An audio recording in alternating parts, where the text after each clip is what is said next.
L'un des cold cases les plus célèbres de l'histoire américaine pourrait enfin toucher à sa fin. Sur les 4 hommes présents dans la voiture le soir du meurtre de Tupac, un seul est encore vivant, Duane Keffe Davis. Son procès s'ouvre cette semaine, on rembobine.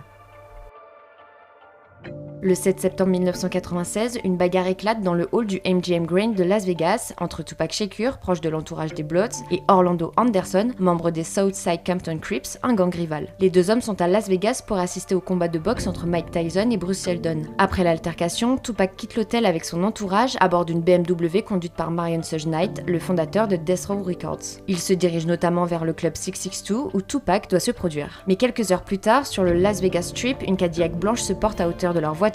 Plusieurs coups de feu sont tirés depuis le véhicule. Tupac, âgé de 25 ans, est touché à plusieurs reprises. Il est transporté à l'hôpital, mais meurt le 13 septembre 1996, 6 jours après la fusillade. Orlando Anderson est rapidement considéré comme un suspect majeur, notamment en raison de l'altercation avec Tupac quelques heures plus tôt. Mais il n'est jamais inculpé pour le meurtre. Il meurt en 1998 dans une fusillade à Compton. Le tournant de l'enquête survient en 2008. Interrogé par des enquêteurs dans le cadre de l'affaire du meurtre de The Notorious B.I.G., Duane Davis révèle qu'il se trouvait lui-même dans la Cadillac. Selon son récit, Terrence Bubble Up Brown conduisait, Davis était à l'avant tandis qu'Orlando Anderson et DeAndre Big Drew Smith se trouvaient à l'arrière. Davis désigne Anderson, son neveu, comme le tireur. En 2019, Davis publie son livre Compton Street Legend dans lequel il raconte à nouveau sa présence dans la Cadillac et affirme notamment avoir fourni l'arme utilisée lors de l'attaque. Il faudra pourtant attendre le 29 septembre 2023 pour qu'une arrestation ait enfin lieu. Davis, alors âgé de 60 ans, est inculpé pour le meurtre de Tupac. Les procureurs l'accusent d'avoir organisé l'attaque et fourni l'arme. Il plaide non coupable et reste détenu dans le Nevada.